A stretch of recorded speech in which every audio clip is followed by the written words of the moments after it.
Ready to get it rolling? You guys have had pretty much the same starting five offensive linemen from the last five or so practices in the spring. I know competition keeps on going, but do you feel pretty confident in this group right now? Yeah, outside of what you see in practice, there's also some combo periods where, Maury Wiggins has ran with the ones, Tacky Crawford's ran with the ones, E. Harris, Chambly's with the ones. So we're getting a good mix of guys to kind of build that confidence among the group. Because obviously, as you know, you don't control when somebody goes down. And if they haven't been put in that situation, their confidence is also going to be impacted. So those drills kind of later in practice are a time for us to utilize those different combinations, especially along the offensive line, right? Because you got trust among the five guys that are out there that you work next to every day, but you want to fight against the drop off when you sub a guy in, all right, or a mishap happens in the game, something along those lines. You want that player coming in to have that same level of confidence of working with those five. So I think we do a really, really good job. Coach Pittman does a good job with emphasis on those periods of, man, every day might not be great. You might lose somebody. What's your next guy up? What's your next combination? And that's really good for us. And it's really good for the players as well to have that confidence among the group. But what are your thoughts on his progress from the spring to now? I know he's put on a lot of weight too since the spring, but his progress and what kind of ceiling does he have? Does he have potential to be great? Yes, that's a good word. Now he's got to work for it, and he's well on his way. His first 7 practices right there, compared to the spring. I mean, we're talking about a guy that's worked to get to that point, and putting a lot of things off the field to get to that point, and it showed. Really, really impressive. We're looking forward to getting him back this week to provide even more depth on the edge. But that kid came in and was really, really raw, right? When he got here, and obviously, I mean, was at 400. I mean, he can say 390 if he wants to, but it might turn over to 4 on the scale when he first got here.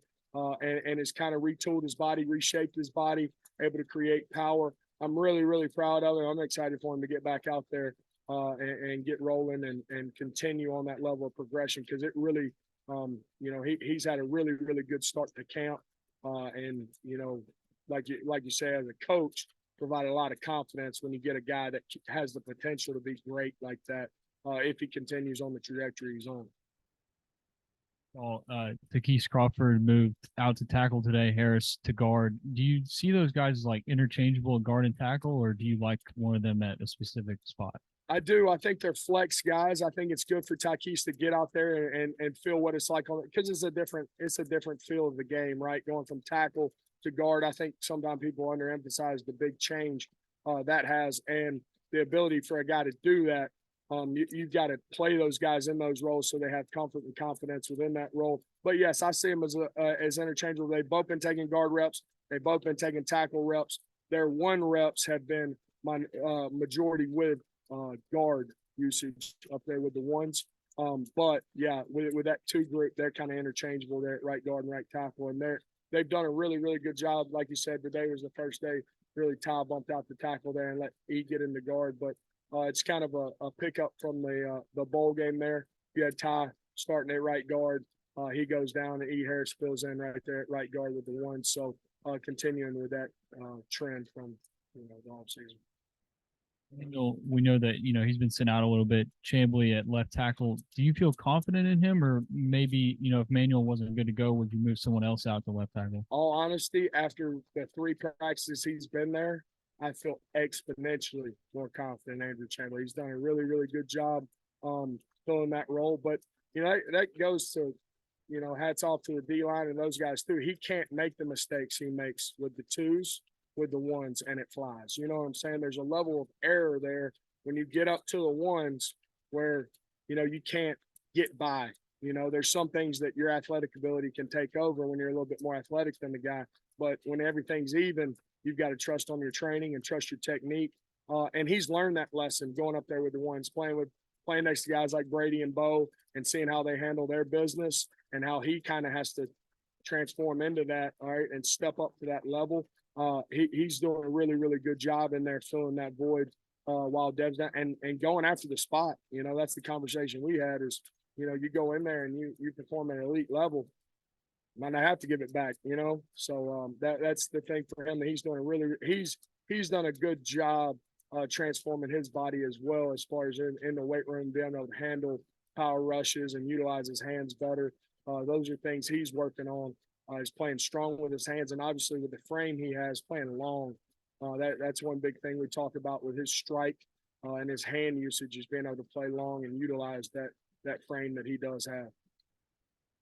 What have you seen from Braun? I mean, how, as a experienced newcomer, in what ways does he kind of help the unit? Yeah, I think there's give and take with that, right? He played snaps at Florida into a new system, new verbiage, things like that. He's going to have a little bit of picking up to that pace as far as the coaching and the system we have. But he's done a really, really good job providing, you know, leadership along with Bo and Brady, kind of being a guy that's been in the fire, right, of SEC play, which always brings you some comfort as a coach. He knows how you have to prepare in this league because he's done it. And that provides something along the interior that's only going to help you. And he's done a really, really good job taking a hold of the playbook, learning it, and coming into our system and providing value. Revealing too much scheme, what's kind of the biggest difference going from last year to, you know, a Danny Nuss offense as an offensive line I think coach? without giving away too many things a lot, I mean, there's, you know, a big change within the run game of tight end utilization.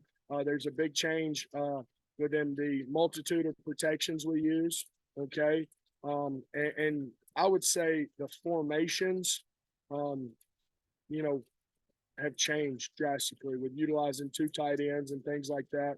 And, you know, everybody kind of asked me, well, are you going pro style? Well, did you watch the Super Bowl? You know, you had the Chiefs and the Eagles. If that's pro style, then yes, you know. So pro style has kind of shifted along the years. And, you know, I think it's really enjoyable for our guys to turn on and watch NFL tape and be like, oh, that's so-and-so protection. That's this run. That's that. It's very equatable to that.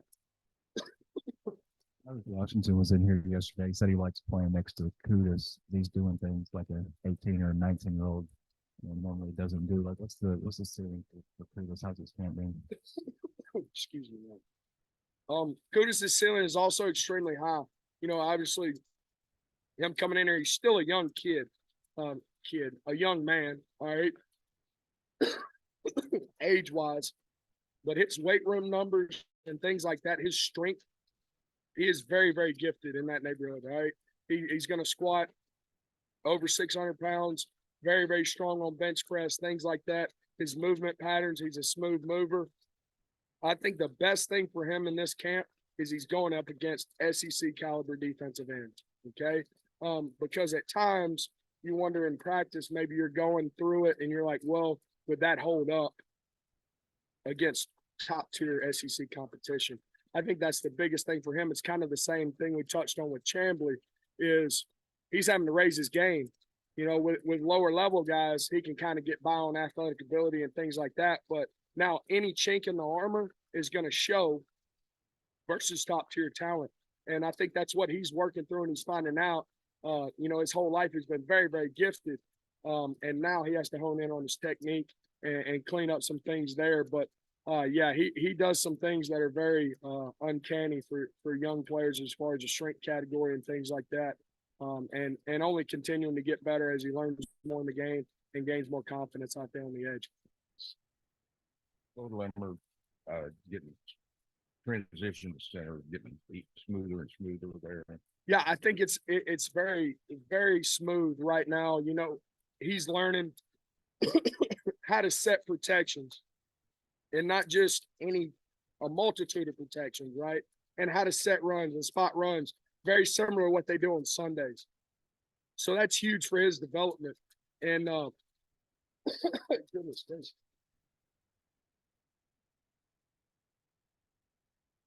He's done a really good job transitioning to center. Obviously, it happened in the bowl game there versus Kansas. Step in and did a good job. And then the change within an offensive system provided him a chance to kind of deep dive into that playbook and learn those things there. Receiving should be, but Coach Pittman has talked about how that move will help Bo next level. Do you feel the same way about, getting NFL center guard, both combo there? 100%. I think when scouts come in, and we have scouts at practice it feels like every day, and a multitude of them. And that's kind of the thing they ask among the interior guys is, can he snap? That's kind of the first question they're going to ask. Can he snap, or has he played tackle? They're going to go in one flex position, because obviously in the NFL, you're going to take, maybe 8, 9 on the roster there on the 52. And you got to have flex players that are able to cover different positions. So I think that's huge for him in his development towards, his ultimate goal, his individual goal, to go and play at that level. So I think it's really good for him.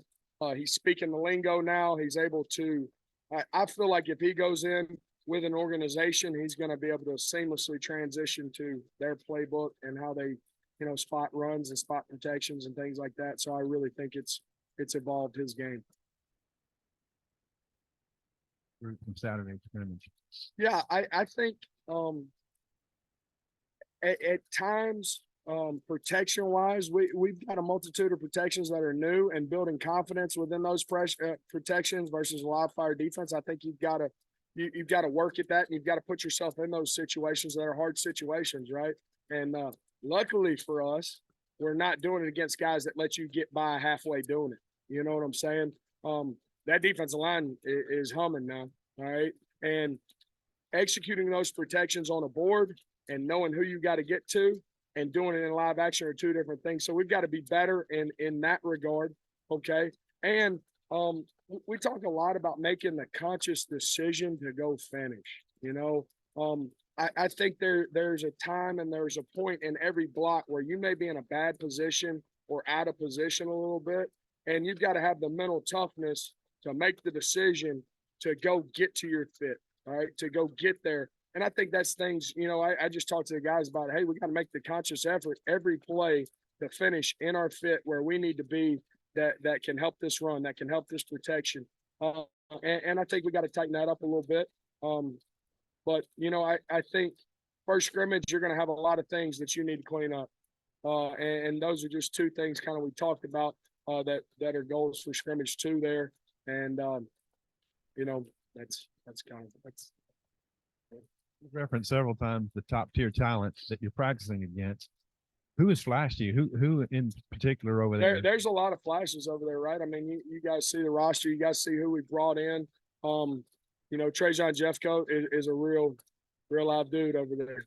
He's an SEC caliber guy that is going to give these tackles. You're not going to have to worry that they're prepared to go into SEC play, going against him off the edge. And then, you look over to the other side, you got the Landon Jacksons of the world, you got the John Moore, you've got guys on both sides who don't let you get away with poor technique. All right, they're going to exploit it. So those guys along the edge, the newcomers inside, Kiwi, all right, has flashed the past couple practices inside, doing a really, really good job. Tank Booker's doing. I mean, those guys are big guys, right? They're large humans in there in the middle, very on par with what we're going to see on Saturdays. And then you got TC, you got Cam Ball, you can go pretty deep over there. So we're really, I mean, you have to, every play, whether ones or twos, you have to rise to the occasion.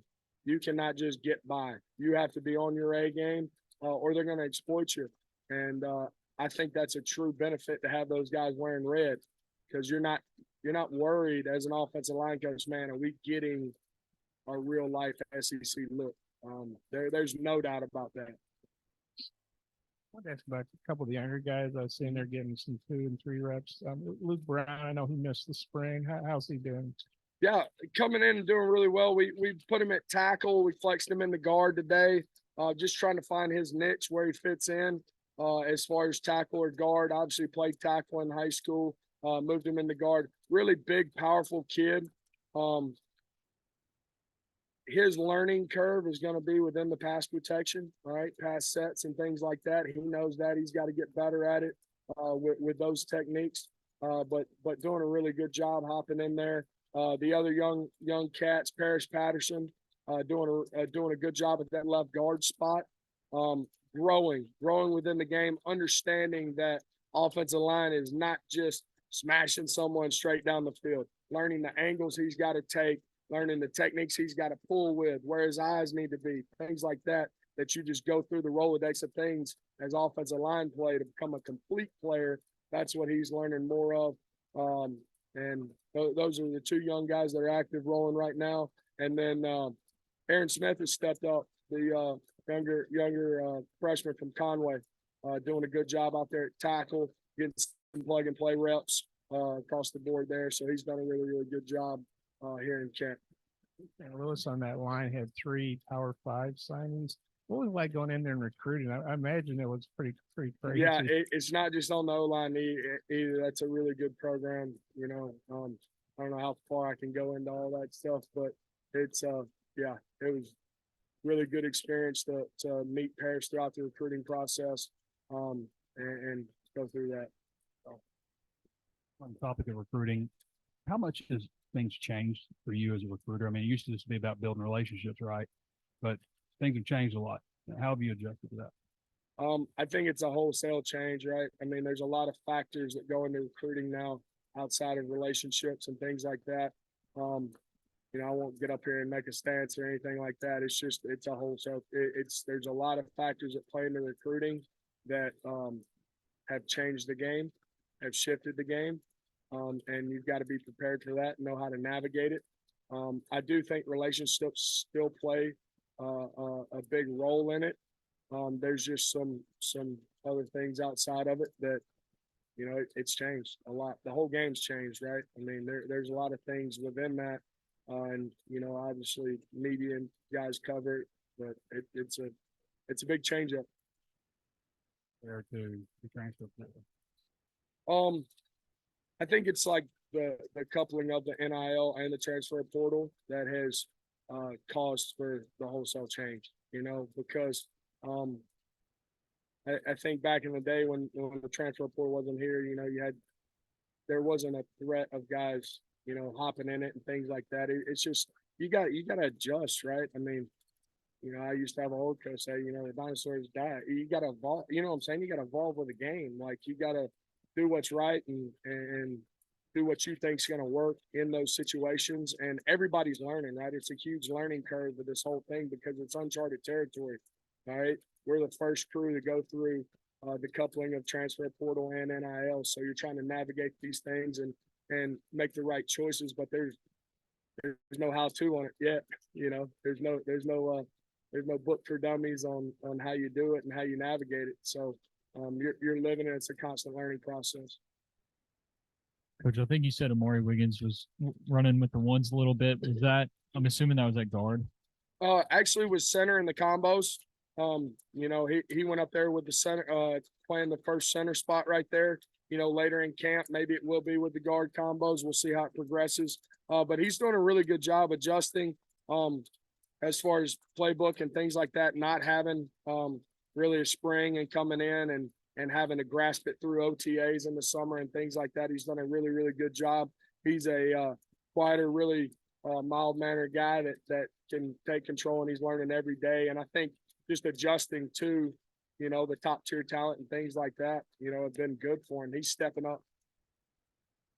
That's when Josh Street, I guess, got put on scholarship. What do you think about that? Yeah, man, I was a walk-on, right? And I got put on scholarship. It was the best day of my football career, right? You work, you bust your tail, you do what you got to do, you show up every day, and really you get no reward.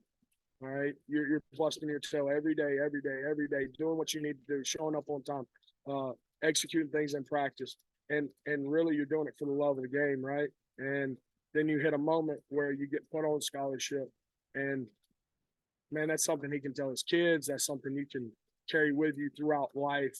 That if you work hard for something, people will notice and you'll get rewarded for it. And, you know, go chase your dreams, man. You know, go chase your dreams and everybody's going to tell you, hey, man, that might not work out. You can't do this. Oh, man, that's too much. If you go work and you consistently do everything you need to do to your highest level, all right, eventually people start falling off and you'll be the guy hanging on, you know. And hey, just, you know, I get on a soapbox with it, but that means a lot to me, man. All right, value and hard work. And that kid he's done it. He's utilized on special teams units, utilized with O-line depth, and he's done a really, really good job coming into our program. And it's awesome to see guys take that path and bust their tail and get it done.